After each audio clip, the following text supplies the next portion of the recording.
Conheça a nova geração de Smart Filters com a exclusiva tecnologia Triway da Aqualive. Purificadores que entregam a melhor versão da sua água, livre de cloro, vírus e bactérias, rica em magnésio e alcalina.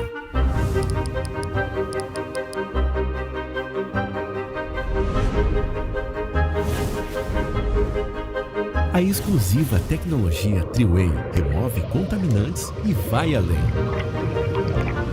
Faz uma verdadeira transformação na sua água, deixando ela pura, alcalina, magnesiana e muito mais hidratante. Adquirir um Smart Filter Aqualive evita o descarte de 6.000 garrafas plásticas na natureza. Escolha o modelo que mais combina com você e tenha todos os benefícios da melhor água na sua casa. Aqualive, tecnologia a serviço da sua saúde. Olá pessoal, sejam todos muito bem-vindos a mais um episódio de podcast aqui dos meus canais. Por que canais? Porque esse vídeo sobe toda quinta-feira às 19 horas no YouTube, mas também estará disponível na segunda-feira no Spotify, outra plataforma que a gente usa para divulgar nosso trabalho, nosso conteúdo.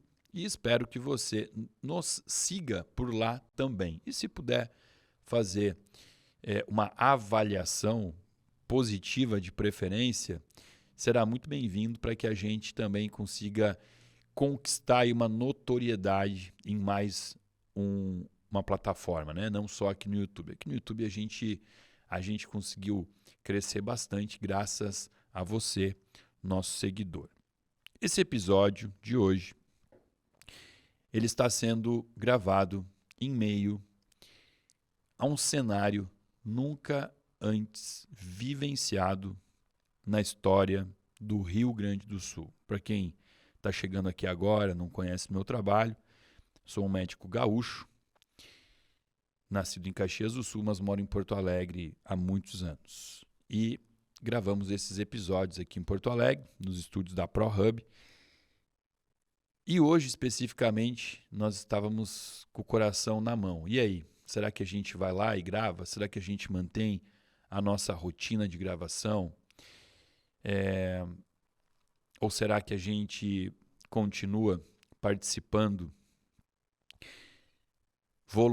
como voluntários aí para ajudar todas as pessoas, as milhares de pessoas gaúchas aqui que estão nesse momento passando por uma fase que, sinceramente, eu não sei como essas pessoas, em um curto espaço de tempo, poderão superar esses traumas de perder entes queridos, mortes aconteceram, perder as suas casas, seus animaizinhos, perder a sua dignidade de poder tomar um banho quentinho, vestir uma roupa e botar um cobertorzinho por cima de si.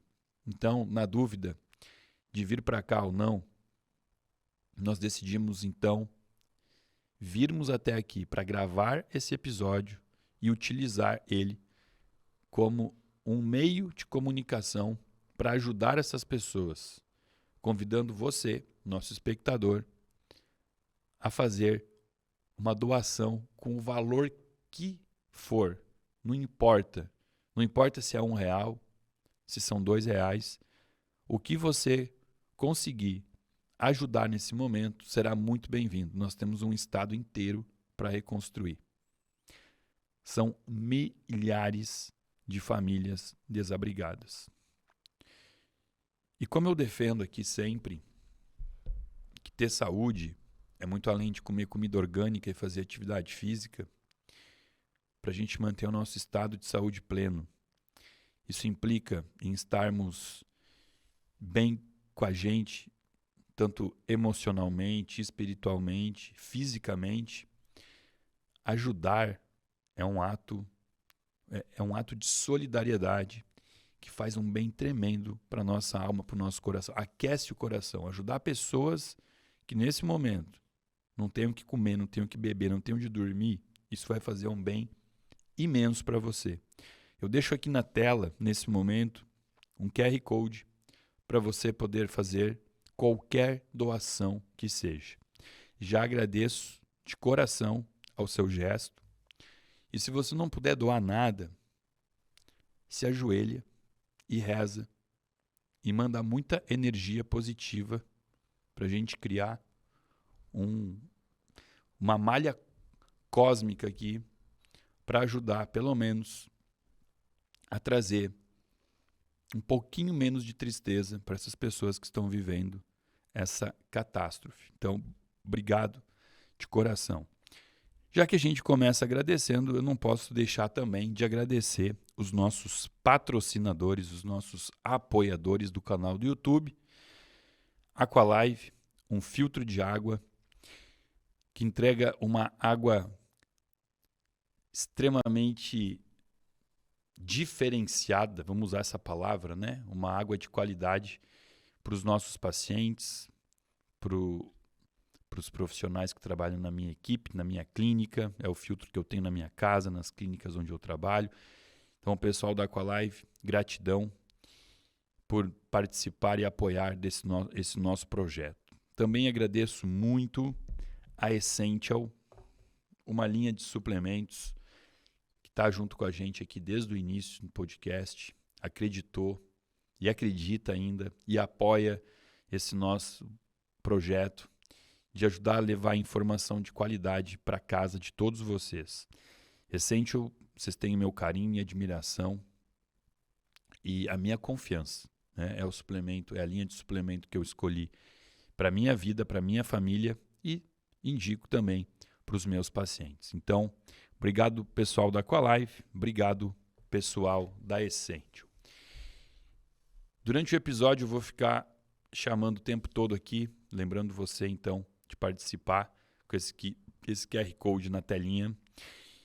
E o bate-papo de hoje, ele é um bate-papo que já estava programado há bastante tempo, trazer para cá uma pessoa muito importante na minha vida, uma pessoa que eu conheci dentro do meu consultório quando veio humildemente ser minha paciente, né? Uma médica marcou uma consulta comigo para vir ser minha paciente e naquela primeira consulta já criamos um grande vínculo, uma grande amizade e desde então eu tenho podido acompanhar de perto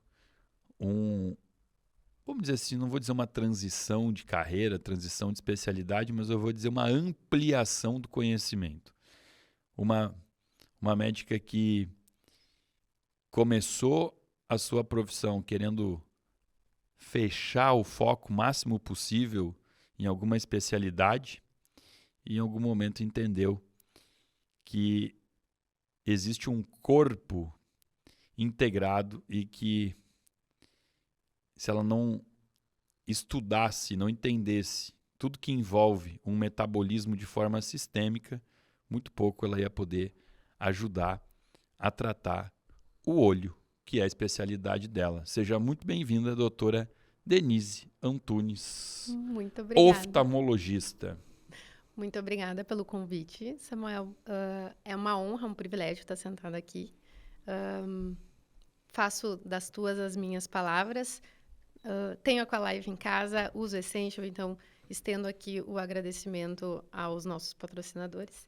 E agradeço a ti, porque assim como humildemente eu fui ao teu consultório, tu inúmeras vezes estendeu a mão para mim e para minha família, então fica a minha gratidão.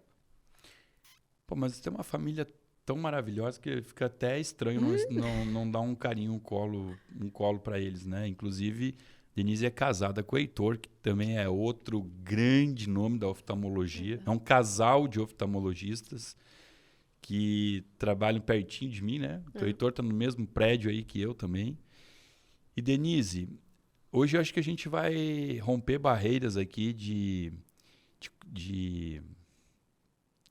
crenças limitantes que muitas vezes as pessoas têm em relação ao olho e em relação a essa questão de simplesmente aceitar o declínio, né, da função do olho como algo assim e que está inerente ao envelhecimento, né? Porque a gente está vivendo mais, obviamente, esticamos a expectativa de vida. E aí eu poderia falar para você que, ok, por isso que mais pessoas usam óculos hoje, por exemplo, se a gente for falar só do óculos, né? Que é um instrumento, eu acho que é o principal instrumento que representa que o olho já não está mais com aquela saúde toda, né? Mas aí a gente vai analisar e a gente vai ver que não são só os idosos que estão usando óculos, né? Pessoas muito jovens. E quando eu falo isso, quando eu falo de saúde ocular e comento essa questão do óculos, as pessoas, os julgadores de carteirinha falam, Samuel, mas e aí, por que você usa óculos então, né? É porque eu tô sempre de óculos. E aí, no começo eu explicava, dizia, não, meu óculos não tem grau, é um óculos só de proteção de tela de computador. Hoje eu já não fico explicando mais, digo, gente, infelizmente eu uso óculos. Mas enfim, voltando a essa linha de raciocínio, cada vez mais adolescentes estão precisando usar esse instrumento, né, que é o óculos. E isso é uma... Até agora que eu estava aqui fazendo essa introdução, agora mesmo eu me dei conta, né? Eu falei, poxa, pensei, poucas patologias assim, a pessoa vai ter que usar algo que fique fácil de identificar que ela está doente, né? Claro, se ela tem uma prótese na perna, ok, né? Mas assim, uma pessoa que tem uma insuficiência renal, ela não anda com alguma coisa para o rim, ela tem que ir lá fazer a hemodiálise dela. Mas o óculos, ele é um instrumento que visualmente ele entrega uma patologia que a pessoa tem, né? Então fica fácil de olhar para as pessoas na rua. Como eu disse, não está escrito na testa as doenças delas, mas o óculos é uma maneira de identificar isso. E se a gente for analisar, por exemplo, dentro da minha clínica lá, né, os pacientes que nos procuram, nem sei da estatística, mas a imensa maioria senta na minha frente usando óculos. Então a gente teve um movimento muito grande de piora da saúde dos olhos, né? E acho que num primeiro momento, quero saber um pouquinho sobre a tua opinião, mas acho que num primeiro momento, quando você olhou só para a oftalmologia, você não se deu conta que talvez isso fosse simplesmente uma manifestação de algo dentro do corpo que estava refletindo nos olhos.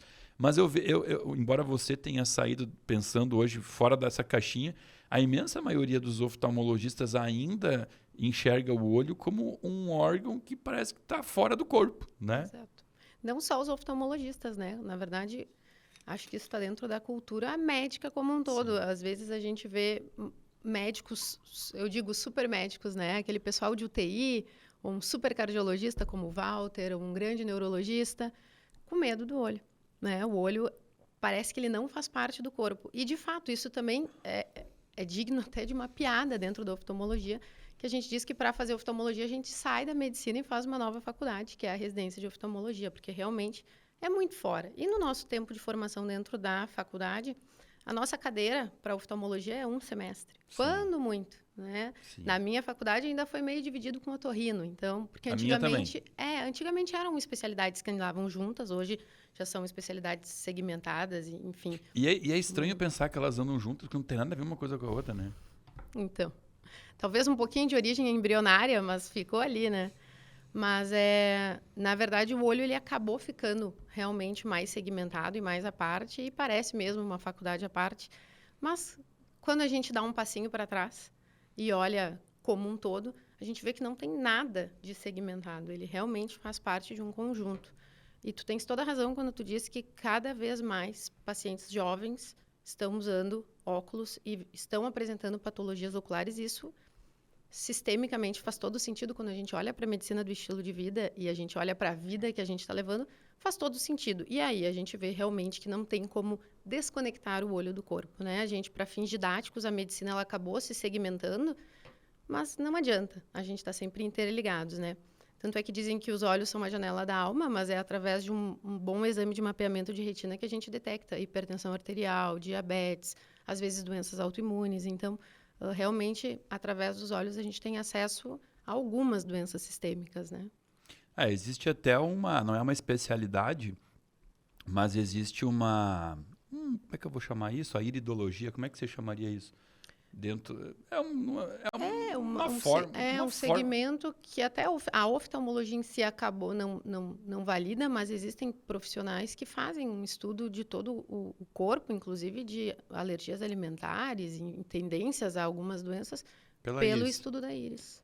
Eu acho muito legal. Aí assim, na minha transição dentro da medicina, eu posso pontuar aqui inúmeras coisas que eu dava risada, fazia piada e falava que não funcionava, e que depois eu fui aprendendo e vendo que funciona. A iridologia é uma delas. Eu falava assim, o cara olha pro teu olho e ele vai saber te dizer tudo da tua vida.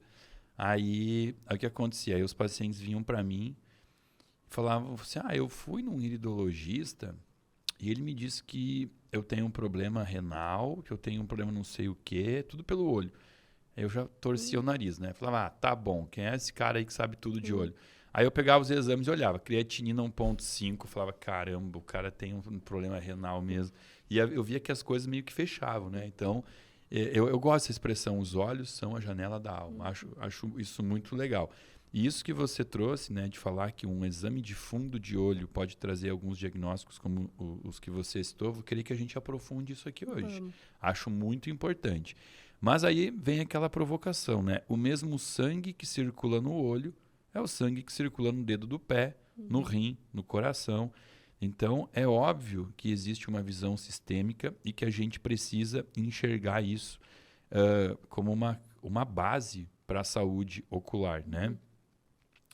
Aí eu vou até fazer aqui uma pequena introduçãozinha, porque eu acho que tem um assunto que a gente vai falar muito aqui, e que a gente precisa relembrar. Já tem vídeo meu, tá? Se você depois quiser pegar a fundo e estudar sobre estresse oxidativo, a gente bota até aqui na tela aqui um iconezinho. Mas o que acontece?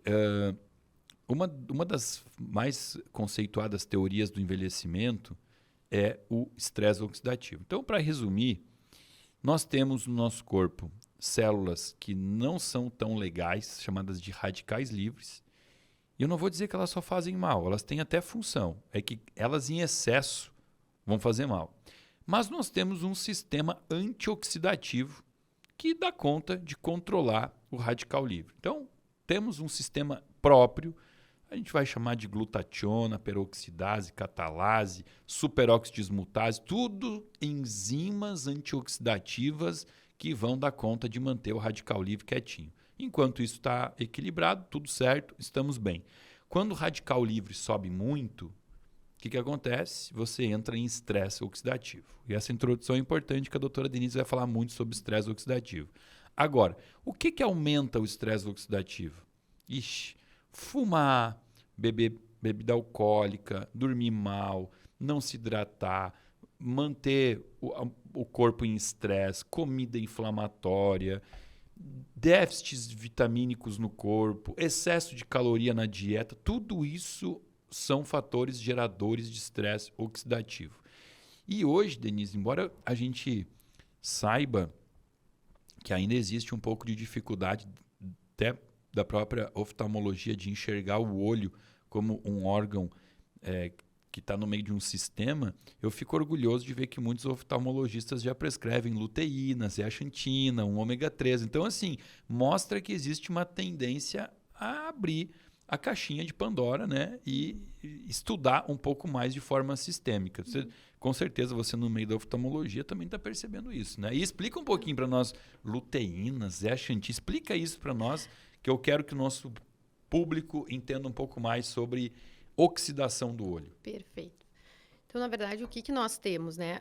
Exatamente isso, um processo oxidativo. A retina, que é a parte de trás do olho, eu até trouxe um olhinho aqui para ficar bem didático, mas a retina, que é a parte de trás do olho, a gente até pode abrir. Vou tirar aqui, ó. Vamos tirar tudo isso aqui, vamos deixar bem visível aqui. O que é a retina? Retina é todo esse tecido mais amarelado, alaranjado, aqui, que está aqui dentro do olho. Essa parte aqui do fundo. Exatamente. Vamos mostrar aqui para soltar a base aqui, ó. Isso, perfeito. Ó, aqui, ó, fica mais fácil aqui, ó. Isso aqui é a retina, ok? No fundo do olho. Exatamente. O que acontece? A retina, ela tem por função converter, a grosso modo, tá? De forma para ficar um pouquinho mais didática, mas converter energia luminosa em energia elétrica e essa energia elétrica vai ser conduzida virando o nervo óptico e ser conduzido até o cérebro para essa imagem ser processada. Então, basicamente, a retina pega a luz, transforma em eletricidade, em impulso nervoso, e esse impulso nervoso vai até o cérebro ser convertido na imagem, então, que a gente enxerga. Claro que para isso acontecer, existem outros inúmeros passos, mas vamos supor que todos esses passos aconteceram e a imagem bateu na retina e essa conversão está feita. A retina, portanto, ela tem alta atividade metabólica. Por quê? Porque a gente está todo o tempo enxergando, todo o tempo convertendo luz em imagem, luz em imagem. Essa conversão, ela é feita por transdução, é feita via membrana celular. Puramente fisiologia, como a gente aprende. Despolarização, repolarização de membrana e vai passando informação de célula a célula. O que acontece é que gera muito estresse oxidativo. A gente tem uma alta atividade metabólica, como toda parte do corpo com alta atividade metabólica gera um estresse oxidativo maior. Claro que o corpo, em tese, está preparado para isso, né? Mas vivendo num ambiente onde a gente tem muita luz, a exposição a muita luz, a gente tem tabagismo, que é um dos principais inimigos da retina. Olha aí, importante, né? O cigarro para o olho é péssimo. É devastador. A gente tem doenças sistêmicas como hipertensão ou diabetes, propriamente dito, que é altamente oxidativo também. Então, a depender dos fatores que a gente vai somando, a gente aumenta o risco do paciente desenvolver, com o passar da idade, o que a gente chama de degeneração macular relacionada à idade. O que é a mácula? A mácula é a região central da retina. Ou seja, é o ponto de ouro da retina. Quando eu te olho, Samuel, eu vejo o teu rosto, é a mácula que está enxergando o teu rosto. Ou seja, ela é responsável pela nossa visão aqui do centro, tá? O que começa a acontecer com o tempo? A gente vai degenerando essa região justamente por um excesso de estresse oxidativo nessa região. Que é a famosa degeneração macular. Degeneração macular. Essa degeneração macular, ela pode se apresentar de uma forma seca ou de uma forma exudativa, e daí, para cada uma, vai ter seus tratamentos específicos. Por que hoje em dia os oftalmos estão mais abertos para o tratamento com luteína, zeaxantina, enfim, com a suplementação? Porque, apesar de sermos uma especialidade que parece que largou a medicina, talvez nós sejamos uma das especialidades que corroborem para ortomolecular. Porque nós temos estudos que provam, o principal estudo é o AREDS, que provam a função da luteína, da zeaxantina, da vitamina C, da vitamina E, do cobre e do zinco, ou seja, existe um estudo com doses regulamentadas, dessas quantidades padronizadas, exato. E existe evidência científica tamanha para prescrever o que a gente chama, né, que é esse combinho aí, que vem do estudo AREDS, que é um dos maiores estudos que a gente tem para a degeneração macular dentro da oftalmologia. Então, a gente tem sim, hoje em dia, um estudo robusto nessa área que sustente a suplementação. Com os carotenoides. Principalmente os carotenoides. Exatamente. Né? E o ômega 3, né? E quando a gente pensa em... Vou te fazer uma provocação. Quando a gente pensa em cobre e zinco, vitamina C, vitamina E, carotenoide, que é provitamina A, qual a fórmula da ortomolecular que a gente lembra? Antioxidante. A base. Exatamente. A fórmula mãe, a primeira que a gente aprende na primeira aula de ortomolecular que a gente vai fazer em qualquer curso, né? Então, a gente tem um estudo robusto. Claro, nas fórmulas mais atuais, assim, a gente tem visto algumas composições já com vitamina D, já com o ômega. Faz todo sentido ter ômega, funcionamento do olho com ômega, já que é pura bainha de mielina e pura função celular, pura função de membrana celular. Então, o ômega faz total sentido, né? A suplementação, apesar de a gente não ter um estudo robusto que prove exatamente isso, não teria por que não, né? Já que a gente já tem ali as evidências da luteína, da zeaxantina. E o que elas fazem? Elas fazem esse revestimento em cima da mácula. Ou seja, elas fazem essa proteção em cima da mácula, que protege a mácula daí das luzes, da própria radiação ultravioleta, né? E aqui no Sul a gente tem uma incidência muito grande. Por quê? Porque a gente tem sobrenomes como Dalelasti, a gente tem algumas origens aí que são europeias, né? Origens anglo-saxônicas, enfim. Basicamente, a gente pega uma população que não está acostumada com o nível de luz que a gente tem num país tropical, aqui para a gente subtropical, e expõe essa população aqui. É uma população centenária, né? Então, muito tempo de exposição a um ambiente que não era exatamente o ambiente que geneticamente a população estava programada, né, para estar. Então, a gente pega um genótipo e expõe ele a um fenótipo diferente, né, um ambiente diferente, e aquilo ali, claro, acaba se expressando. Então, existem aí alguns fatores de risco para a gente desenvolver doença macular relacionada à idade. O principal deles e o evitável, tabagismo, né, com certeza. Mas depois tem aí fotoproteção, né, usar óculos escuros com proteção UVA, UVB, dieta antioxidante, né. E, é claro, tem a questão genética, da origem, né, dos familiares terem, enfim, pessoas com mais idade apresentarem esse desfecho. Mas, hoje em dia, a gente tem toda essa questão da suplementação a nosso favor. Claro que o estudo, o AREDS, que foi esse grande estudo que eu citei, ele acaba indicando formalmente a suplementação quando a gente já tem algum grau de avanço de doença em pelo menos um dos olhos. Daí acaba entrando dentro daquilo que a gente vê da medicina tradicional, de secar gelo, né? Ou seja, a gente vai intervir a hora que a doença já está ali. Então, a gente não tem essa pegada tão... preventiva. Preventiva, exatamente. Então, o correto seria a gente começar a tomar isso antes, né? Por quê? Suplementar. Até porque faz bem para o todo. Não vai fazer bem para o olho. Vai fazer bem para o todo. Vai fazer bem para todo o teu corpo. De novo, porque o sangue que passa no pé, o sangue que passa no olho, passa no rim. Então, assim, quem já faz todo um cuidado, um básico bem feito, uma alimentação, hidratação, um cuidado com óculos, com filtro de luz azul, fotoproteção adequada, né? Porque hoje em dia o que a gente mais vê, às vezes, é fotoproteção inadequada. A pessoa acha que basta um óculos escuro e, às vezes, compra um óculos escuros de procedência altamente duvidosa, o que vai fazer com que a tua pupila dilate, ou seja, ela está no escuro, então ela vai dilatar, porque no escuro ela dilata, essa é a função dela, deixando que entre mais luz, mas a luz que está entrando não está sendo filtrada, ou seja, não está passando por uma lente com uma proteção adequada para UVA, UVB, enfim, os raios ultravioletas, né? Isso é importante a gente deixar claro que é o seguinte, não, na parte da ótica aí, aliás, como em muitas outras partes, a gente não pode levantar aquela bandeira de que óculos caro é óculos bom. Mas a gente pode falar o oposto, né? Cuidar com óculos barato, né? Porque é muito difícil uma lente boa e custar pouco, né? Exatamente. É muito difícil o bom e o barato andarem juntos, né? Mas o que mais a gente tem visto e o que chama atenção, porque a doença macular relacionada à idade, ela, como o próprio nome diz, ela está muito mais relacionada com o passar da idade. Normalmente, em consultório, a gente começa a ver ali pela 5ª década de vida, 6ª década de vida, né? Os primeiros sinais ali da doença. Mas a gente vê fotoproteção inadequada em criança, né? O pessoal na beira da praia, botando um óculos para ficar bonitinho, e está expondo ali a retina de uma criança a altas quantidades de radiação, desde cedo, né? Uma criança que provavelmente vai passar dos 100 anos, né? Que hoje em dia é o que se tem aí, as expectativas que se tem, que as crianças que estão nascendo hoje vão superar os 100 anos. Nós vamos, né? Elas vão superar muito mais do que 100 anos. Então, a gente tem toda essa questão do cuidado, da prevenção, do básico bem feito. Eu quero saber se você está gostando desse bate-papo aqui, porque a gente está em, sei lá, nem 20 minutos aqui de... Ixi, nem chegamos 20 minutos de assunto, e eu já estou encantado com a facilidade que a doutora Denise tem de trazer um assunto tão difícil para ficar claro para vocês. E aí, sabe o que você pode fazer? Se você está gostando e está aprendendo, você pode devolver isso, né? Uma troca. Você pode ajudar aqui. Vou botar o QR Code de novo na tela, hein? Hoje eu vou passar o programa inteiro pedindo. Não tenho problema em me sentir um pedinte aqui hoje, não. Até porque não é para mim mesmo.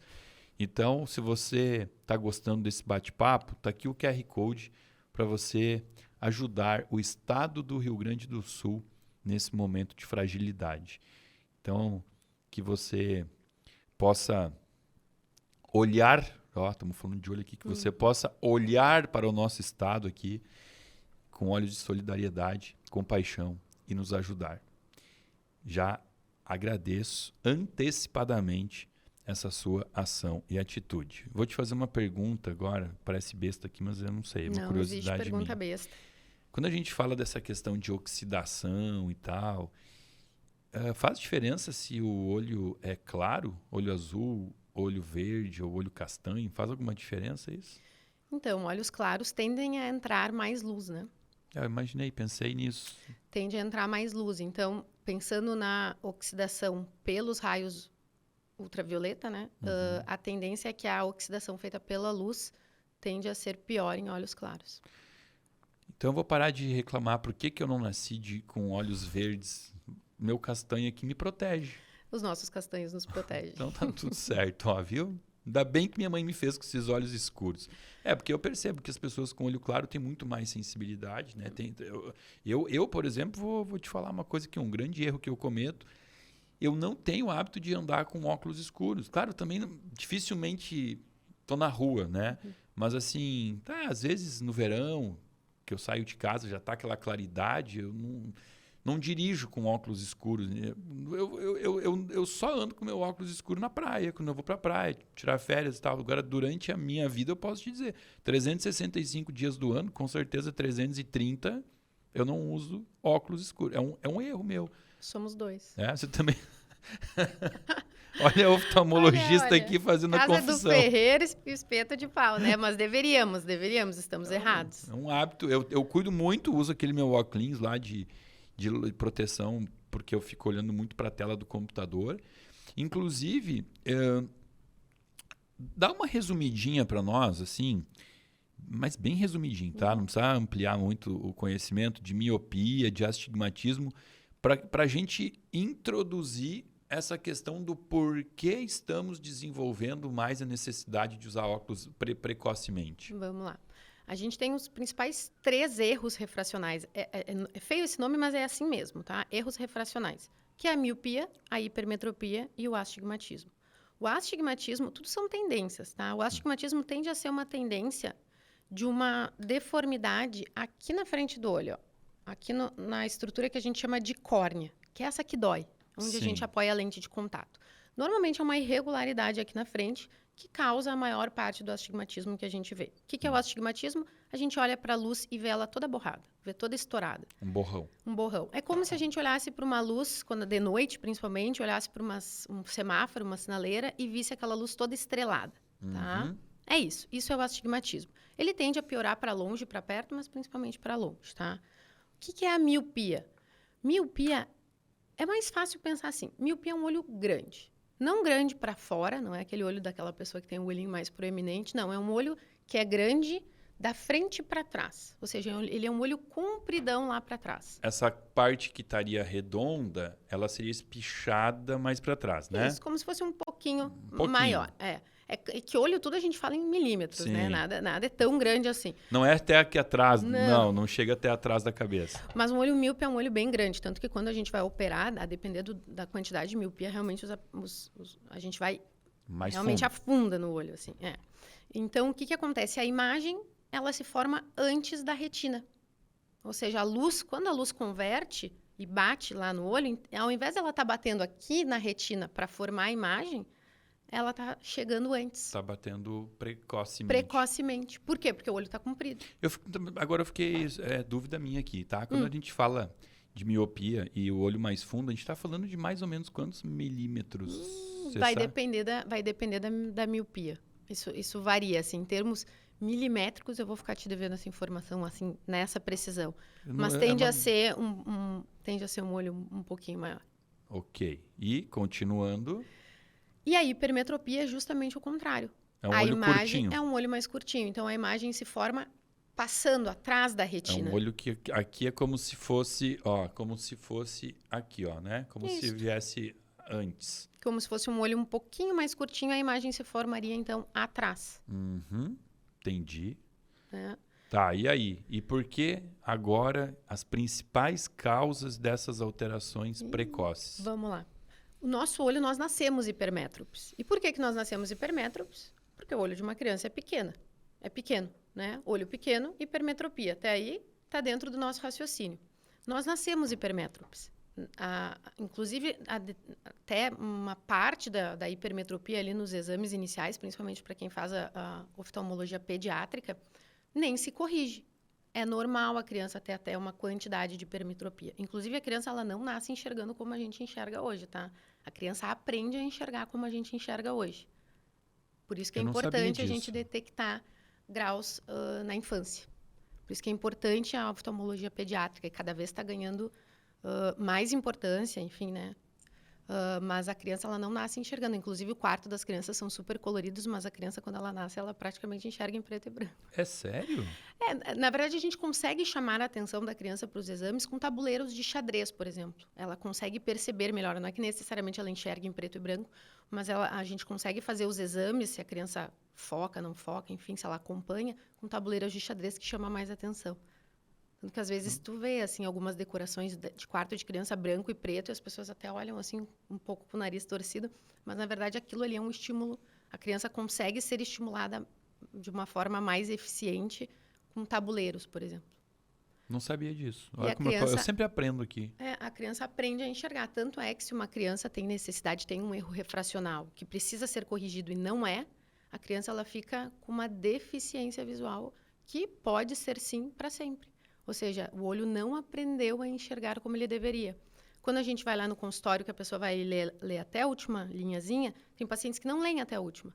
Tem pacientes que leem até metade do quadrinho. E tu vai ver, ele tem uma diferença muito grande de grau entre os olhos. Um consegue e o outro não. Aquele que não conseguiu foi porque não foi estimulado ou não foi corrigido a tempo. Então, o olho não aprendeu a enxergar do jeito que deveria. E a pessoa fica assim com uma deficiência visual, que pode aí acarretar, depender da profissão que a pessoa queira desenvolver.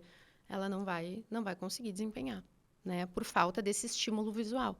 Por quê? Porque se tem um grau muito grande, o corpo seletivo que não vai ficar se desgastando com o outro. Se tem o outro, né? Que Pra quê? enxerga. Se um enxerga, Ok. tá tudo certo. Tanto é que tem crianças que desviam os olhos. Por quê? Porque o olho não mantém o metabolismo nem para deixar o olho reto. Se aquele olho ali não está funcionando muito bem, a criança dá uma desviada, que é um sinal de alerta para levar para o oftalmo, dentro das suas possibilidades, até o oftalmo pediatra, que hoje em dia está aumentando o número de profissionais nessa área de atuação.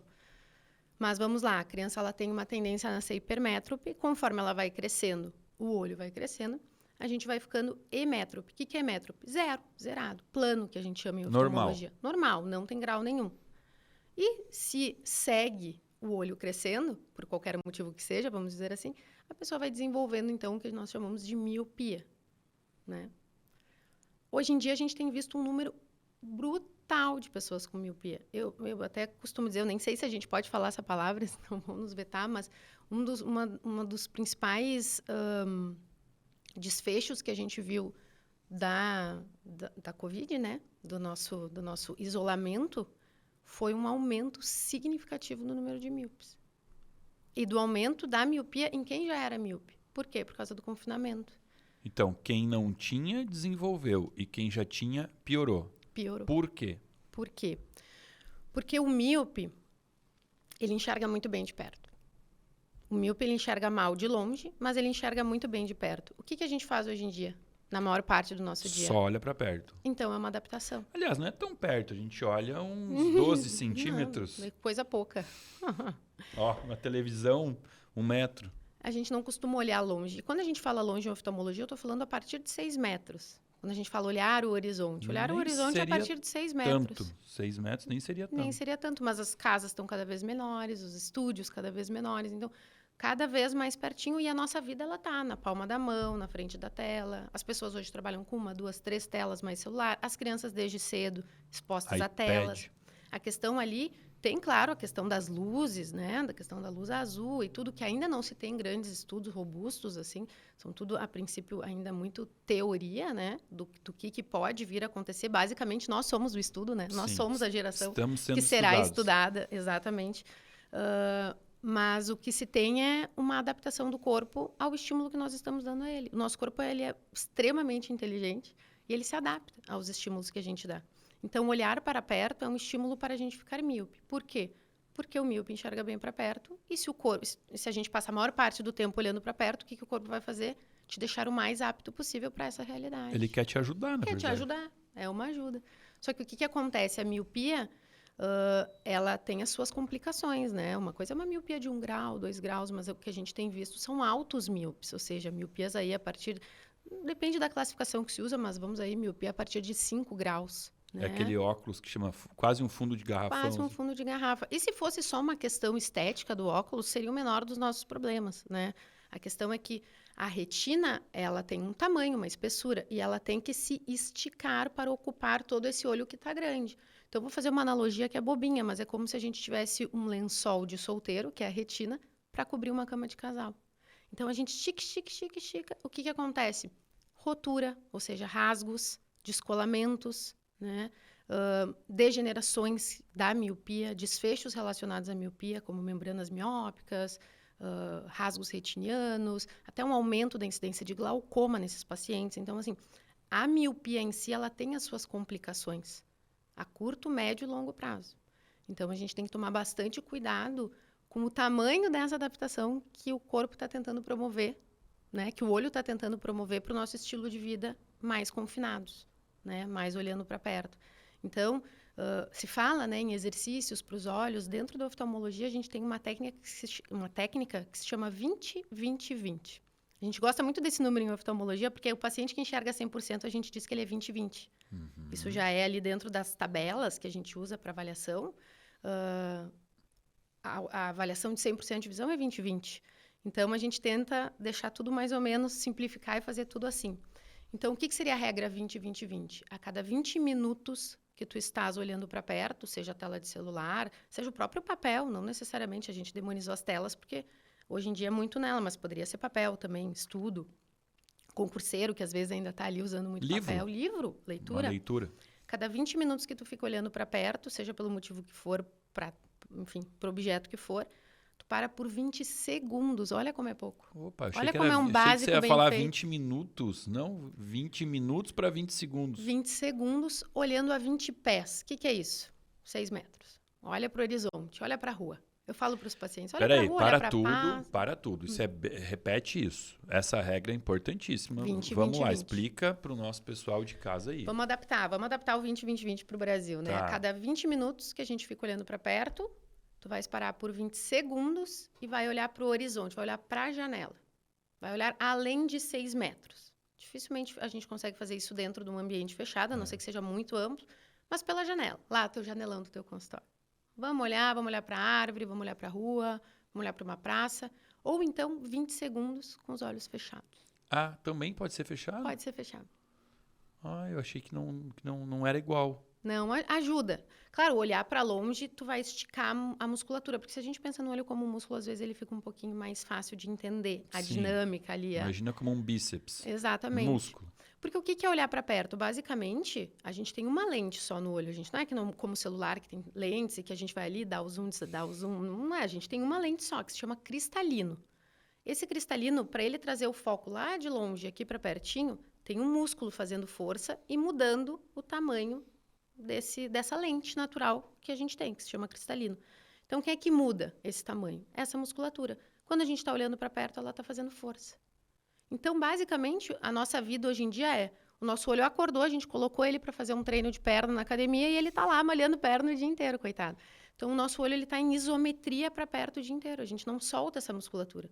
Tanto é que no final do dia os pacientes reclamam, eu tenho dor nos olhos, eu tenho dor de cabeça, dor na nuca. Às vezes é do próprio olho. Por quê? Porque o olho está contraturado. Tensão. Essa musculatura, ela contratura, como qualquer musculatura. Inclusive tem um nome para isso, espasmo acomodativo. É quando a musculatura do olho contratura. E adivinha em qual posição ele contratura? Míope. Deixando o olho míope. Por quê? Porque o míope enxerga bem para perto. Ou seja, de novo, voltamos para o início. O olho tentando adaptar. O que eu costumo recomendar para os meus pacientes? Olha, deixa um celular ali, um apitinho a cada 20 minutos, ou aqui no relógio, se o teu relógio está conectado. Cada 20 minutos que ele der uma vibradinha, fecha um pouquinho, fecha os olhos, pensa numa coisa boa, já bebe um golinho d'água, já arruma a postura, sabe? Já casa com hábitos bons. Aí ele relaxa. E tu já adapta com outros hábitos bons que vão te fazer bem. Então, vai fazer bem pro olho, já toma um golinho d'água, já arruma a postura, faz uma respiração profunda, desliga um pouquinho, troca o foco, depois volta. Cada 20 minutinhos para 20 segundos. Não pode ser tão difícil, né? Mas eu não sei se os teus pacientes fazem isso, porque os meus, eles não fazem nada que eu mando que seja relacionado a bonsai. É incrível. Se eu falar para eles botarem para despertar, eu tô aqui pensando na minha cabeça, eles vão dizer assim, para, doutor, que eu tô lá no meio do meu trabalho, da reunião, tudo é difícil. Não, mas eu já digo, paciente que tem, por exemplo, a indicação de colírio lubrificante, eu já digo, gente, vai botar o colírio lubrificante do lado da pasta de dente, da escova de dente, já casa com alguma coisa que já tá no dia do paciente. Já tenta engatilhar como que já existe ali na vida dele. Porque senão vai ser difícil, não, porque vai ser mais uma coisa, e se é mais uma coisa para fazer, às vezes o pessoal não faz. Eu estava aqui te ouvindo e pensando no meu dia a dia, se eu faço algo assim. Eu estava pensando, até dirigir, a gente não olha muito longe, porque eu dirigir, eu estou focando no carro da frente o tempo todo, né? Por medo de bater. Mas ainda o dirigir, eu acho que hoje em dia é o que a gente faz, que a gente mais olha para longe. Que a gente mais porque olha eu vou pra olhar longe. para o sinal, mas faz.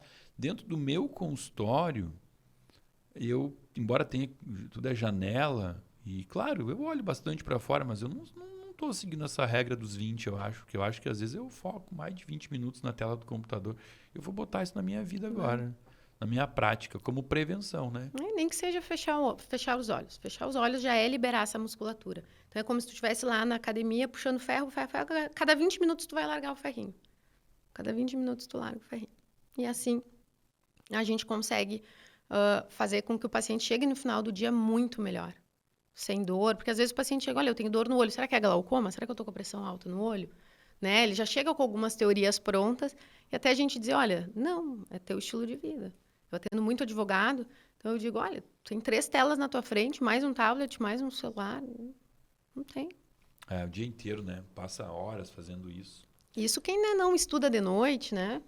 Trabalha durante o dia, estuda de Concurseiro. noite. E daí, na hora do almoço, vai dar ali uma desopilada, entra numa rede social, tá aqui, né? A cabeça até saiu do trabalho, saiu do estudo, mas o olho, coitadinho, tá aqui, ó. Na isometria dele, ali, puxando o ferrinho dele. Porque tá olhando para perto e, portanto, tá fazendo força. E, portanto, tá se miopizando, né? Tá tentando se miopizar para te adequar a esse estilo de vida. E são músculos bem pequenininhos, né? Porque não é esses aqui que a gente tá... Não, são músculos... Dentro do olho, eles são aqui, ó. Sim, que não é o que a gente... Aqui atrás. Não é o que a gente enxerga, porque aqui eu não sei se o pessoal de casa vai ver, mas aqui no olho... Esses aqui, ó. Tem os músculos por fora, aqui, ó, que grande. Mas aqui dentro, olha só, olha que pequenininho. Não sei nem se dá para ver na tela aqui. Depois, não tem como ver, eu acho. Mas é um músculo tão pequenininho para passar o tempo todo contraído. Eu vou passar a relaxar o meu mais vezes, porque eu não quero ter que usar óculos tão cedo ou nunca. Se puder nunca usar óculos. Deixar o olho. Eu vou tentar. Vamos botar aqui para montar o olho. Ficou faltando aqui a íris.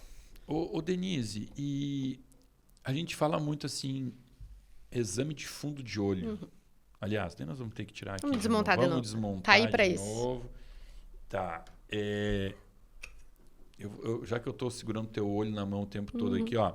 Vocês estão vendo que aqui dentro existem risquinhos azuis e risquinhos vermelhos, tá? O que são esses risquinhos? Isso aqui é o emaranhado de artérias e veias que vão circular no olho para levar oxigênio, para levar sangue para o olho. Levar e depois recolher, tá? Então agora vocês entenderam aqui, ó, aqui dentro, o que é a circulação do olho. Aí você agora explica o exame de fundo de olho, que é um exame muito importante. Muito importante. O que é o exame de fundo de olho? Através da menina dos olhos, como o pessoal chama, né? Através da pupila, a gente com uma lente, né? A gente consegue projetar uma imagem pela lâmpada de fenda, que é um aparelho que todo oftalmologista tem dentro do seu consultório, e a gente consegue olhar essa imagem ali do fundo. Então, quando a gente cai... Olha pelo buraco do olho para enxergar aqui, ó. Para enxergar aqui, ó. Claro que, na verdade, essa lâmpada de fenda, ela vai nos fazer enxergar a córnea, ela vai nos fazer enxergar a íris, ela vai nos fazer enxergar o cristalino, que posteriormente é quem vira a catarata, porque a catarata nada mais é que uma opacificação do cristalino, que é a nossa lente natural do olho, tá? E passando por todas essas estruturas que a gente consegue examinar na lâmpada de fenda, a gente cai lá no fundo do olho, então a gente vai conseguir avaliar a retina, principalmente a mácula ali, que é a região central, que é onde a gente passa mais tempo e é onde é a pior parte do exame, que é onde o paciente tem muita fotossensibilidade. Incomoda, né? Incomoda demais, porque ali é onde a gente tem o maior número de cones, né? Que são as células fotorreceptoras que a gente chama. Então, ela é extremamente fotossensível, essa região. Ceratocônia? Não é. Fotorreceptor. Fotorreceptor. Ceratocônia é uma doença corneana. Mas é ali que dá... É nesse local que dá o ceratocônia? Não. Ceratocônia é na córnea. É na córnea? A gente chama de ectasia corneana. É uma doença que faz com que a córnea, que seria essa estrutura aqui, fique num formato de cone. Então, os pacientes eles ficam com um alto grau de astigmatismo, porque qualquer irregularidade corneana causa o astigmatismo, só que é um astigmatismo que a gente chama irregular, porque daí a córnea fica toda irregular. E, na verdade, é uma desorganização do colágeno que a gente tem aqui na córnea. Então, pacientes que são coçadores, pacientes atópicos. Conhece algum, Samuel? Paciente atópico? Com rinite. Sabe? Está sempre coçando, coça Sabe? todo o rosto. Que come algumas comidas que não pode, que se expõe em ambientes que não pode, daí coça. Nunca vi esse Mas paciente. como que comida inflamatória pode causar alguma doença para o olho? Esse é um dos mecanismos, né? Através da atopia. A gente coça, a córnea ela vai se remodelando pela fricção, e pacientes que têm ceratocone, eles têm mais coceira no olho ainda, então eles coçam mais ainda. Então não pode coçar os olhos, é verdade, não pode coçar os olhos. Bom, por causa disso aqui. Te tirei do foco do fundo não, de olho, mas não tem problema, uma informação voltamos. importante, coçar. Volta para o fundo de olho. Então, através da pupila, olhamos para o fundo de olho, enxergaremos o quê? Enxergaremos toda a retina, todo esse emaranhado de vasos, né? E enxergaremos o nervo óptico, então a gente consegue também já detectar alguma neuropatia, a principal delas. Nervo óptico, ó. Aqui atrás, ó, pessoal. Quer ver, ó? Deixa eu pegar aqui o olho da Denise, ó. Aqui tá a frente do olho e no fundo do olho, ó, tá vendo esse cotoco aqui? Isso aqui seria um nervo, tá cortado aqui, ó. O nervo óptico, que é quem vai levar a informação do que o olho captou, né? Então, é um nervo formado por neurônios, né? Bainha de mielina, tudo. Não, bainha de mielina. Bainha de mielina. No sistema nervoso central. Células de Schwann. Não, ele é bainha de mielina, Bainha de mielina. Na verdade, são as células ganglionares, que são as células que fazem o revestimento interno da retina, que elas se juntam e formam o nervo óptico. Então tá, pronto. Aí, ó. Então, ó o que a doutora Denise falou. Num exame, eu tô batendo muito aqui porque esse exame é muito importante, tá? No fundo de olho, então, ó, ela vai olhar pelo olho para enxergar tudo que ela quer que tá aqui perto da entradinha do olho, mas que a gente vai focar muito aqui porque eu quero falar de hipertensão e diabetes. Ela vai enxergar o final aqui, ó, esse finalzinho aqui atrás, onde existem esses vasinhos e o nervo óptico que está aqui, né? Exatamente. Então, pronto. Desculpa eu te interromper, mas é que era importante mostrar. Quanto mais didático, melhor. E aqui a gente consegue detectar, então, alterações, mesmo da degeneração macular, a gente já começa a encontrar algumas alterações pigmentares, que, na verdade, são as drusas, que são restos do metabolismo retiniano que o corpo não está dando conta de tirar dali, já está aglomerando do processo oxidativo, fica ali. Então, a gente já consegue ter algumas evidências. Por exemplo, a hipertensão arterial, a gente detecta porque, como a gente vê esses vasos aqui dentro, a gente vê que as artérias e as veias, elas fazem o que a gente chama de cruzamento arteriovenoso. Só que, quando a gente tem hipertensão arterial, os vasos eles ficam mais rígidos. Então, um vaso afunda o outro. Como é que eu vou explicar? Eu estou olhando aqui, tinha que ter umas mangueiras aqui. Sabe como é que funciona? É só pensar aqui, numa ó. mangueira. Aqui, ó. Olha aqui, ó. Olha só. Vamos pensar aqui, ó. Isso daqui... Pronto. Ó, isso daqui é uma artéria, né? E aqui eu tenho uma veia. Olha aqui, ó. Tá vendo que um tá passando por cima do outro aqui, né? Então, pensa que eles são rígidos, duros, isso, assim. Tipo uma arteriosclerose, né? Isso, é pelo mesmo mecanismo, isso. Né? Isso aí. Aí o que vai acontecer, ó? Quando você olha ali, você vai ver que esse que tá passando por cima do outro, né? Aqui, ó, ele tá afundando. Ele tá mastigando, uma artéria mastigando uma veia, ou vice-versa, né? E isso já é o primeiro sinal de hipertensão, né? Isso, porque na verdade o que acontece? A gente tem um estreitamento do lúmen do vaso, né? Ele fica apertadinho, porque tem um vaso cruzando em cima do outro, apertando ele. Limitando o fluxo sanguíneo. E daí um êmbolo que sai de qualquer lugar do teu corpo, para ali e já é fino, já é fininho como um fio de cabelo. Esses vasos aqui tão grandes aqui, porque esse olho ele é né? Mas na verdade é um fio de cabelo. Um êmbolozinho minúsculo, por menor que seja, trava ali. Fez uma oclusão. Uma oclusão, as mais comuns são as venosas, né? Aí é um infarto do olho. Um infarto do olho. Ó, tá vendo? A gente fala infarto como se só existisse no coração, né? E a gente viu muito aí nesses últimos tempos pelos maiores estados de hipercoagulabilidade, né? Por N motivos. Sim. Dieta, estilo de vida, as próprias doenças, o pós-Covid, né? O Covid é uma doença que faz muita hipercoagulabilidade. Então, muito paciente, cada vez mais jovens no consultório com oclusões. Doenças autoimunes. Fazendo infarto de olho. Infarto de olho. E aí vai... E aí o que acontece? O olho ele tem muito essa plasticidade de um pedaço que está sadio dá conta de fazer o papel do outro ou não? Não. Não é igual ao cérebro? Não é igual ao cérebro. O que acontece? Se aquela parte que está acometida, ela está acometida. Então, assim, essa parte, ela vai alterar a minha visão. Então, por exemplo, se eu pego a minha região macular, que é a parte mais importante, eu vou estar te enxergando todo embaçado. O restante do olho está enxergando normal, mas ali o centro está embaçado. Se não pega o centro, pega uma região lateral, aquela região lateral vai estar embaçada. Por exemplo, quem tem cicatrizes, toxoplasmose faz muita lesão no olho, né, na retina. A pessoa que tem aquela cicatriz no fundo do olho, aquele lugar ela não enxerga. Está preto ali. Né? Tem o que a gente chama de escotoma. Tem um preto, tem um buraco, uma ilha preta na visão da pessoa. E claro, dependendo de onde está, incomoda mais ou incomoda menos. E às vezes, até no olho, a gente tem ao contrário do cérebro, às vezes, essa tendência do restante do olho se adaptar para tentar dar conta de uma área doente, até pior. Isso é muito comum em diabetes, por exemplo. Diabetes, o olho lança a mão de mecanismos para tentar dar conta da retina, que às vezes são até piores. Né? Porque daí promovem sangramento, promovem edema, mas é o que o olho consegue fazer, né? Mas, ao contrário do cérebro, essa remodelação ela não acontece exatamente dessa forma. Então, faltou essa inteligência para o olho. Faltou. Você falou de diabetes.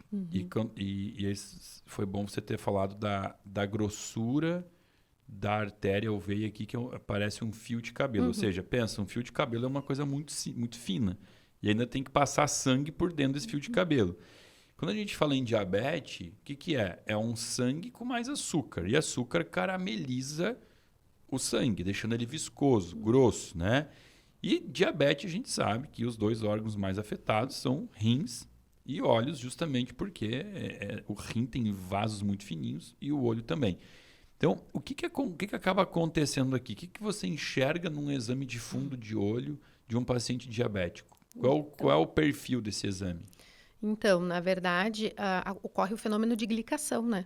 Os vasos começam a glicar, altamente oxidativo. O açúcar é altamente oxidativo, né? Na dieta. Açúcar? Açúcar, olha, uma novidade. Né? Aquele açúcar de docinho, chocolate, faz mal? Mal.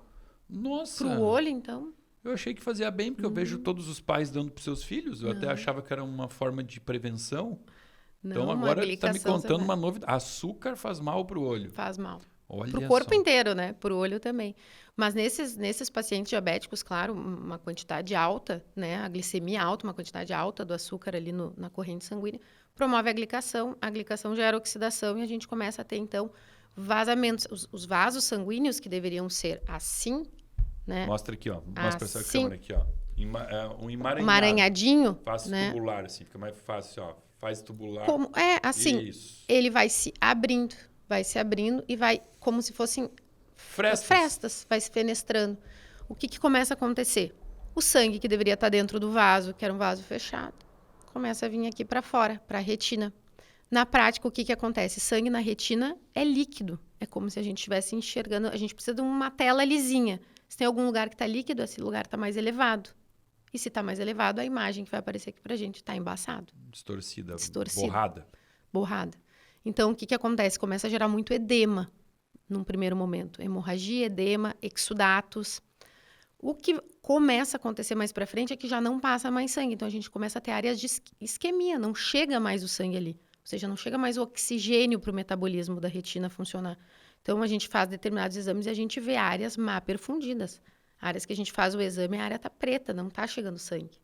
Que é um infarto também. Não deixa de ser, Porque é uma isquemia por falta de... não é uma obstrução. Mas de certa forma né? Porque obstruiu, não chegou sangue, necrosou. Só que até chega, mas não chega de uma forma adequada que dê conta. Exato. Então, o que começa a acontecer? A gente vê essas áreas de má perfusão, que a gente chama, né? Que é exatamente o que é má perfusão. Não chega sangue, não chega oxigênio adequadamente. E assim como quando a gente tem obstrução nas veias das pernas, a gente começa a fazer colaterais, vasinhos fininhos, mais fininhos que aquele fiozinho de cabelo, Se formando, né? se formando nas laterais para conseguir dar conta. Só que esses vasinhos no olho, imagina, se o vaso maduro do olho já é um fiozinho de cabelo, tu imagina o que é um vasinho bebê. É microscópico quase. A gente chama de neovasos. Os neovasos, eles são realmente um divisor de águas aqui na retinopatia diabética, né? Que é a doença da retina causada pelo diabetes. É um marcador. Ali ruim. é extremamente grave. Por quê? Porque esses vasinhos pequenininhos, esses neovasos, esses vasinhos nenês, eles sangram, eles exudam. Então, assim, um dia o paciente vai deitar enxergando, mal, mas enxergando, no outro dia tá no escuro. Por quê? Porque teve um sangramento dentro do olho. E esse sangramento dentro do olho se mistura no vítreo, que é uma gelatina que fica aqui dentro, um gel que fica aqui dentro do olho, e o paciente acorda no escuro. Dá medo isso, né? Sem Então é contar- legal, é. será? Eu acho que é legal parar de comer açúcar, então. E controlar o diabetes, principalmente, né, para quem tem. Porque às vezes o paciente pensa, não, mas minha glicemia está controlada. De manhã está sempre 100, 90. Não, tá bem, minha hemoglobina glicada veio bem. Só que às vezes, ao longo do dia, essa variação de às vezes está 100, às vezes está 400, às vezes voltar para 100 e voltar para 400. Essa variação ao longo do dia, em alguns estudos tem mostrado que pode ser até pior Sim. para o olho, né? Daí é um estudo mais voltado para o olho, mas com certeza se é pior para o olho, a gente pode expandir um pouquinho e pensar que é pior para o restante do corpo também, essas grandes variações da glicemia. Então, realmente, um diabético que chega no consultório, eu já fiz alguns diagnósticos de diabetes dentro do consultório. Paciente que há muito tempo não ia fazer check-up, não fazia exame nenhum, não se cuida, já tem história familiar. O nosso cardiologista da clínica, Dr. Walter, adora fazer um exame de fundo de olho. Ele né? gosta, né? Ele gosta. Ele gosta de entender as artérias por aí. Porque é aquela coisa, né? Quando você tem um bom fundo de olho, você tem mais chance de ter uma saúde cardiovascular. Né? A hipertensão, ela é uma doença silenciosa, né? Então, às vezes, o paciente chega ali para fazer um óculos, né? Uma revisão, uma refração, que a gente chama, e no fundo de olho a gente vê esses cruzamentos das artérias e da veia, que uma comprime a outra. Então, a gente diz, são cruzamentos artério-venosos patológicos. Então, a gente vê, os cruzamentos, eles são comuns, eles não podem ser patológicos, né? Ou seja, ter esse aspecto que um comprime o outro. Então, às vezes, pelo examezinho de fundo de olho, tu pergunta, olha, tu tem hipertensão? Não, não tenho. Revisa. Faz um mapa. Vai no teu cardiologista, vai num clínico, investiga. Porque, assim, não tem como eu dizer que a pessoa tem, né? Porque eu não estou ali objetivamente, não estou fazendo os critérios que, né? Mas olhando o fundo de olho é altamente sugestivo. Então, muitos pacientes a gente consegue detectar a hipertensão, ou pelo menos um indício de que ela está ali, pelo exame de fundo de olho. Acredito até que hipertensão, por ser uma doença mais silenciosinha, né? A gente faz mais diagnóstico, ou pelo menos conduz os pacientes a irem fazer o diagnóstico do que propriamente o diabetes. Porque o diabetes, para ele fazer lesão no fundo do olho, não é um diabetes que surgiu anteontem, né? O paciente já... Tem que estar com a boca seca, fazendo muito xixi. Tem tudo aquelas... E às vezes, claro, às vezes a gente tem o diabetes tipo 1, que é caricato os exames, assim, e para esse paciente a gente sabe o dia e a hora que o diabetes começou. Sim. Né? Então, para esse paciente, ele até nem tem indicação de fazer esse acompanhamento, assim, tão no momento do diagnóstico com o oftalmologista. Mas o paciente diabético tipo 2, né, ou juvenil, aquele mais tardio na vida, a gente não tem bem certeza há quanto tempo a glicemia está alterada, há quantos anos esse paciente vem alterado, né? Então, esse paciente, sim. Ele só olhava a glicose de jejum no exame, né? Não olhava mais nada. E cadê a insulina? Nem olhou, não sabia nem que tinha resistência insulínica, que precedia o diagnóstico. Pode estar há 10, 15 anos, diabético não sabe. E não sabe, exatamente. Que a maioria tá assim. Exatamente. Fez o exame bem superficial lá com o médico, olhou a glicose. Quando muito, olhou a hemoglobina glicada. Uhum. E se olhou, estava dentro daquela referência lá, não, tá 5,7. Não, tá bem, é. 5, Segura o docinho. É. E às vezes para o paciente diabético, né, daí vai poder falar melhor do que eu, mas às vezes a farinha ela é um problema para ele, né? Porque em alguns estudos a gente até vê, porque um prato de macarrão tem um índice glicêmico às vezes maior do que um docinho. O meu avô que amputou 2 pernas, ele era muito bem orientado pelo médico dele que dizia, não coma açúcar. E ele não comia açúcar. Ele tomava suco de laranja, ele comia macarrão, pão, mas açúcar ele não comia, né? Porque falta, às vezes, esse conhecimento de que não é só o açúcar que vira açúcar no sangue. né? Não, É exato. Bem E os lembrado. bem alimentos lembrado. com índice glicêmico alto, né? E que às vezes acabam ficando na dieta porque não são açúcar, né? Mas dentro do organismo vai virar o carboidrato refinado, basicamente vai virar açúcar, né? Pro corpo é a mesma coisa, tu comer um açucareiro, tu comer um prato de macarrão. No fim, No fim, bem no fim, é a mesma coisa. dá na mesma coisa. Então, esses pacientes eles têm que ser bastante orientados nesse sentido, né? Tem que ter um nutricionista bom, né? Bom, Por trás aí, ajudando. Ô Gui, a gente consegue colocar na tela aqui de novo, Gui? A gente já está há muito tempo sem fazer pedido. Hoje eu tô pidão, eu tô pedinte aqui. Na tela, QR Code, implorando para você ajudar aqui fazendo qualquer doação. Quando eu falo qualquer doação, gente, se você fizer 50 centavos aqui de doação, isso já é muito bom, porque temos episódios de podcast aqui que bateram mais de 1 milhão, né? Então, se você pensar assim, ó, R$1 de cada um, 1 milhão de pessoas assistindo, a gente está falando de R$1 milhão.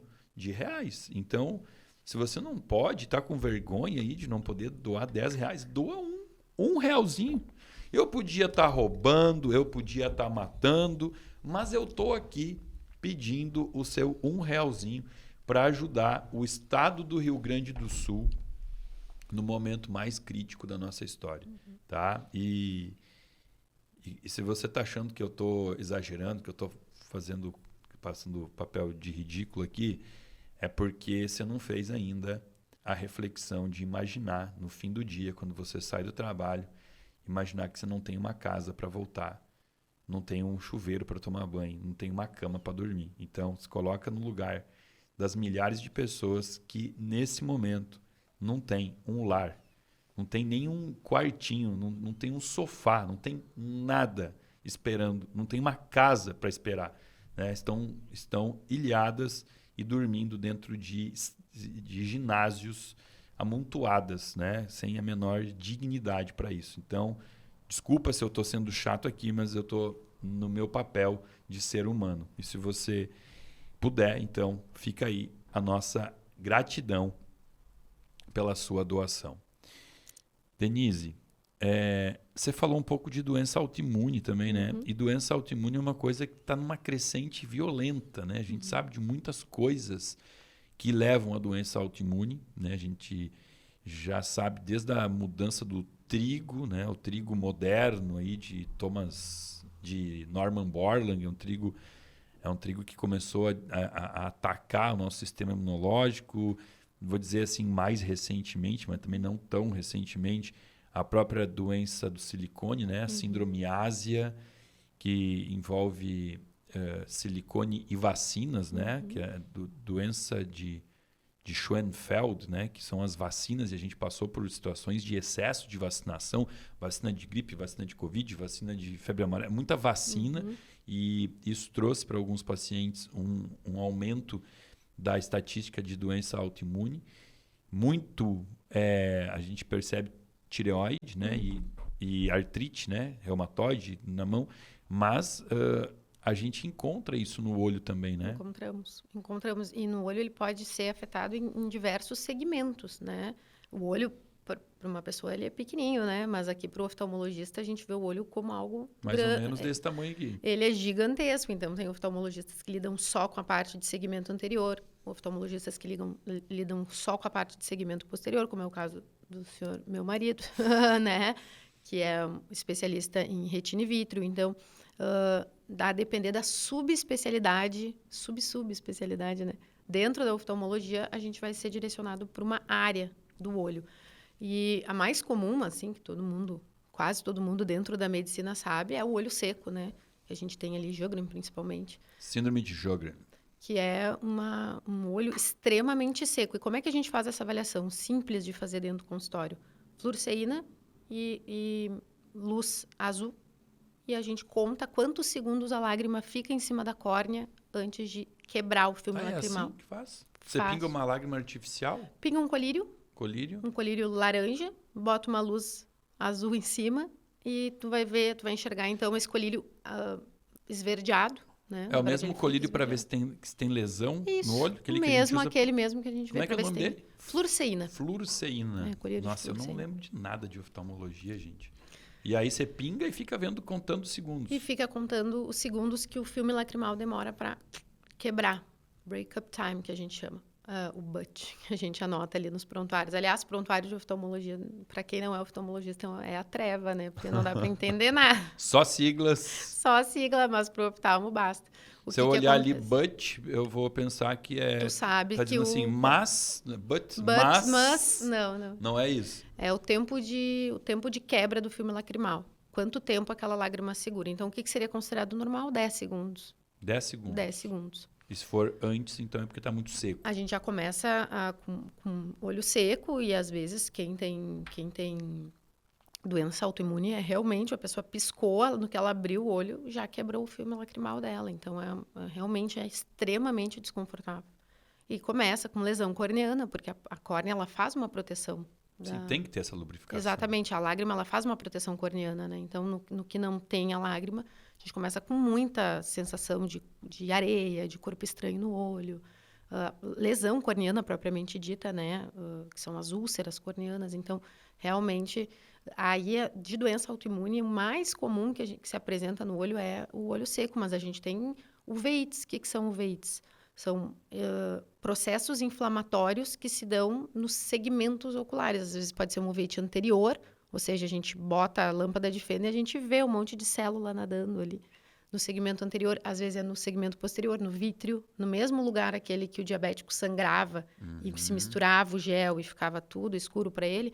Ali a gente pode ter um processo inflamatório importante, às vezes pode ser uma panuvite, ou seja, todos os segmentos anterior, intermediário e posterior.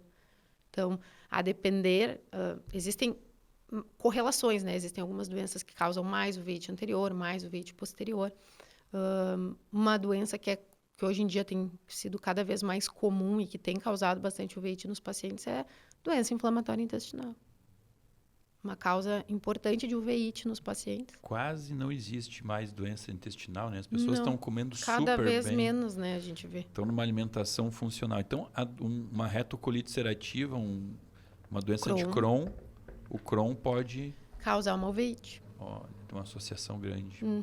Percebo que se eu for analisar hoje todos os pacientes que sentaram na minha frente com uveites de repetição, eles tinham ou alguma alteração intestinal, ou eles tinham outras manifestações de uma alteração intestinal, né? Eles tinham, sei lá, rosácea, sinusites de repetição, tudo coisa que leva a pensar em intestino doente. E recentemente eu atendi um colega médico, residente de cirurgia plástica, no consultório, na emergência, e ele estava com o segundo episódio de uveite. Eu falei, teu intestino? Ele deve ter pensado, que doida, né? Uma oftalmo pedindo do meu intestino. O que ela quer saber do meu intestino? Eu falei, tem alguma intolerância alimentar? Tu tem alguma alergia alimentar diagnosticada? Uma doença inflamatória? Ele falou, não tem nada diagnosticado, mas meu intestino é um horror. Pronto. É aí a bruxa. Saiu com a fama de bruxa. Da onde é? A pessoa acha que a pessoa sabe tudo. O que tem aqui que aconteceu, né? Mas ele mesmo diz assim, que a própria namorada dele referia que o intestino dele era realmente... Ela não entendia. A médica também, ela dizia, nossa, teu intestino é realmente complicado. Complicado. E aí, como é que você fala, né, para uma pessoa que o problema do olho dela tá lá no intestino? Duas coisas tão distantes que parece que não tá nem ligado, né? E um colega que, assim, tá na residência, ainda saiu da faculdade há pouco tempo, ainda tem aquela coisa de como a gente estava falando no início, né? Quantas vezes a gente viu alguém falando alguma coisa e a gente dizia, tá, começou, picaretagem. E daí entra nessa linha, né? E quantas vezes depois que a gente começa a estudar e dá um passinho para trás e deixa de ser tão míope naquilo que a gente aprendeu na faculdade, expande um pouquinho mais a visão, a gente se contradiz, né? Eu digo, se a gente está pagando pouco a língua, a gente está vivendo errado, né? A gente está aqui para pagar a língua. Se a gente não está pagando a língua, a gente está vivendo errado. Nossa, eu já paguei minha língua várias vezes. Nossa. Eu, particularmente, fazia piada quando eu ouvia o termo medicina ortomolecular. Até um dia que alguém me perguntou, mas tu sabe o que é isso? Eu falei, não. Como é que tu fala de um troço que tu não conhece? Aquilo ali eu pensei assim, faz algum Faz sentido. sentido. Então eu vou descobrir o que é isso, né? Aí fui lá e descobri, me apaixonei. E aí tô aqui, pagando a língua até hoje. Então, de novo, somos dois, né? Somos dois. Literalmente, depois que a gente vê, a gente não desvê, né? Não dá pra desver. Não tem como desver. Então, a gente entra nessa linha, não tem mais como voltar, né? A gente começa a entender, a gente aplica no paciente, a gente aplica na gente, aplica nos de casa, vê que começou a melhorar de uma forma absurda, daí caminho sem volta. Vamos para a parte prática. Então, assim, dicas que você daria para as pessoas que estão nos assistindo para prevenir doenças oculares. Vamos lá. Então, para você que está em casa, gente, não tem segredo, ninguém reinventa a roda, tá? É o básico bem feito. Uma boa dieta, uma suplementação adequada, personalizada, se possível, fotoproteção adequada. O que é isso? Óculos de sol, né? Revisão oftalmológica com periodicidade, ou seja, não deixar, porque eu enxergo bem, vou ficar ali 10 anos sem aparecer no oftalmologista, não faz sentido. Para quem tem filho pequeno, leve os seus filhos para o oftalmologista. Não coloque um óculos de grau na criança só porque é bonitinho, ou então, principalmente óculos solar só porque é bonitinho. Tem que ter indicação, é sério, né? Ainda mais em criança que está desenvolvendo, está aprendendo a enxergar. Então, a gente está falando aí de uma outra faixa etária. Pessoas com mais idade, extremamente necessário o exame de fundo de olho uma vez por ano. Então, assim, não tem como não pensar que uma belíssima dieta e um acompanhamento o quanto antes, né? Com medicina do estilo de vida. Hidratação. Hidratação é importante demais, né? Gente, vamos voltar ali para o estudo do Aredes, né? E pensa nos músculos que precisam também dessa hidratação, né? Exato. Olhar para longe, fechar o olho a cada 20 minutinhos. Não é difícil, né? E se a gente... parece tão pouquinho aqui, mas é o pouquinho da doação que a gente pede. É o pouquinho que se cada um fizer um pouquinho, lá na frente a gente consegue... É um pocão. É um pocão. A gente consegue resultados expressivos e extraordinários mesmo. Então, faz toda a diferença para um oftalmologista. São raras as doenças do olho que levam um paciente a óbito, mas para nós, poucas coisas são tão tristes quanto um paciente perder a visão, né? O fim da linha de um olho. Então, para a gente... E é uma dos desfechos que os pacientes mais têm medo. Quando a gente vai para as pesquisas públicas, assim, quais são os maiores medos dos pacientes? Ficar cego e ter câncer. São os 2 maiores medos. Então, assim, vamos lá, né? Se a pessoa tem medo, ela tem que usar esse medo a favor dela e se cuidar. Se não for pelo amor, que seja pelo medo. Que seja pelo medo. Mas não pela dor, por favor. Pela dor é muito ruim. Chegou lá na dor, é mais difícil restabelecer a saúde de um olho. E pensando no Aredes, vitamina C, vitamina E, vitamina A. Que tá tudo na comida, né? Uma cenourinha. Zinco. Cobre. Zinco nas nozes. Vitamina A na cenoura, na cerola, no mamão. Vitamina C fácil de achar também, né? Limão, laranja.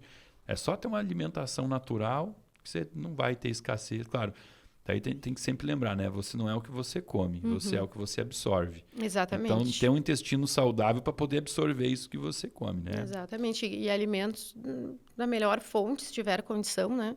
Os alimentos selecionados dentro das possibilidades de alimentos orgânicos, alimentos que venham de um solo que tem de onde o alimento também se alimentar para crescer, né? Porque daí também não adianta o alimento chega ali para a gente com...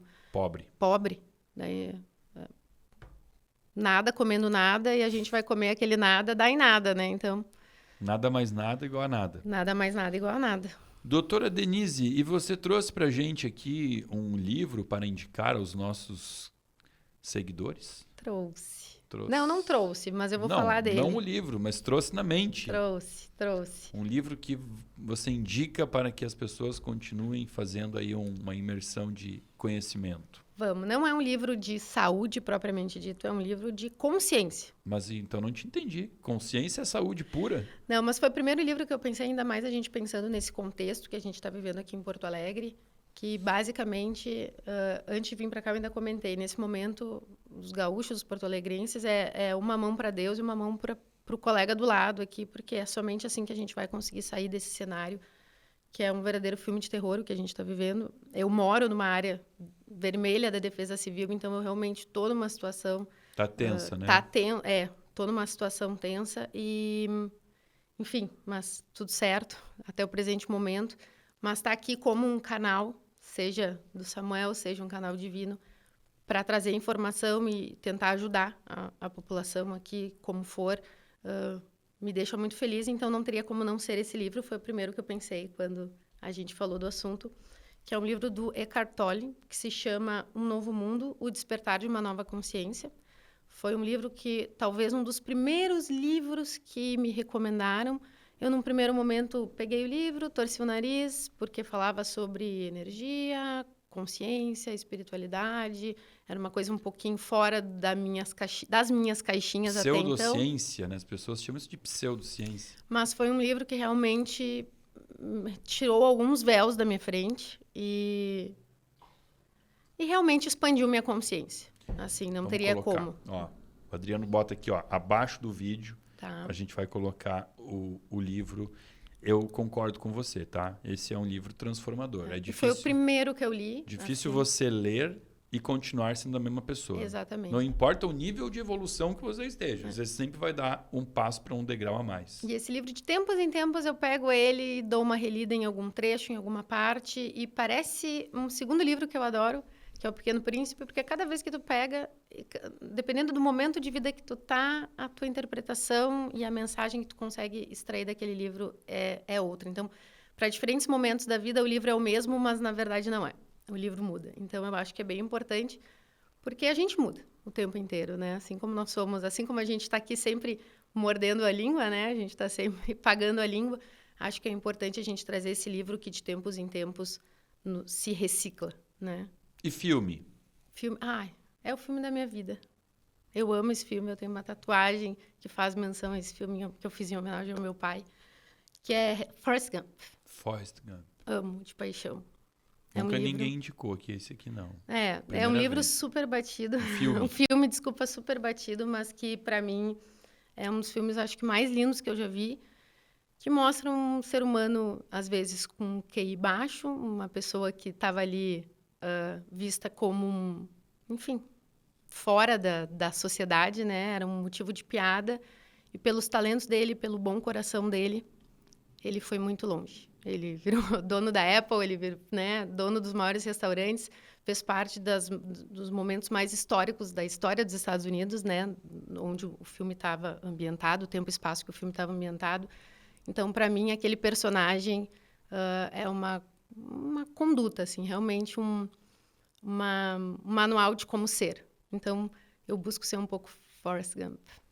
Então, eu já sei o que te dar no teu aniversário. Vou te dar um par de tênis Nike. Amo. Vou comprar aquele do Forrest Gump pra você. Amo. Que voltou, né? Depois de muito tempo, voltou. Como é que é o nome daquele tênis? Eu sou apaixonada por tênis, inclusive. Não lembro o nome dele, mas tem um nome específico. Tem um nome, sim. Que chegou um momento que você olhava para os pés das pessoas, a cada Era 10 só pessoas, aquilo. 8 usavam o Nike do Forrest Gump, né? Inclusive, vai vir num ótimo momento, porque eu comecei a correr esse ano, então vai vir num ótimo momento. Porque até então era só yoga. Você tava yoga. Agora eu tô tá musculação e corrida. Tá uma poliatleta. Tô uma poliatleta. Amada, eu queria muito te agradecer por você ter vindo aqui hoje, num dia em que teu coração tá dividido pela metade, né? Você tá preocupada com a tua casa, que a água tá chegando perto dela. E tá também, ao mesmo tempo, preocupada em vir aqui usar do teu conhecimento e do teu tempo. Duas coisas que você tem de mais preciosas. Você veio aqui nos apoiar para essa causa e usar esse episódio de hoje para arrecadar um dinheirinho aí, um dinheirão, espero que seja um dinheirão. Não vamos falar no diminutivo. E eu tenho um carinho enorme por você, queria que você soubesse disso. Então, muito obrigado por sentar nessa mesa aqui comigo, onde pessoas especiais na minha vida sentaram, e você faz parte desse grupo. Muito obrigada. Eu reforço o que eu te disse no início. Para mim é um privilégio. Eu estou assim, extremamente honrada. Eu fiquei muito feliz com o teu convite. Nessa cadeira sentaram muitas pessoas que são especiais para mim também. Mas eu acho que o mais importante é a gente estar aqui nesse dia, né? Para mim é uma honra dividir um pouquinho do que eu sei, da forma mais didática que eu posso e que eu consigo, e tentar facilitar esse assunto.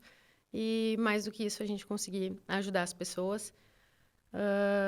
E também nutro um carinho por ti imenso, né? Sou tua paciente. Toda a minha família, hoje, praticamente, são teus pacientes. E tu me ajudou no meu momento mais difícil da vida. Então, eu sou pura gratidão. E é o mínimo que eu posso fazer por ti, pelo esse teu coração gigante. Tu sabe bem do que eu tô falando. Te amo. Te amo. Muito obrigada. Obrigado eu. E obrigado a você que participou conosco até o final, que colaborou, que entendeu que hoje, infelizmente, eu tive que fazer esse papel aqui, né? Não gosto de pedir nada para ninguém, não gosto de ser esse pidão, mas hoje a gente está fazendo isso por uma causa muito maior. Espero que tenha gostado de conhecer o universo do olho. Espero que você aprenda a cuidar melhor do seu olho, porque como a gente está aumentando a expectativa de vida, que a gente possa chegar lá enxergando. Se tiver que ser com óculos, ok, não tem problema nenhum, mas que a gente possa enxergar esse mundo lindo, maravilhoso, colorido que Deus nos deu. Então, desejo a você vida longa e visão boa para poder aproveitar essa jornada.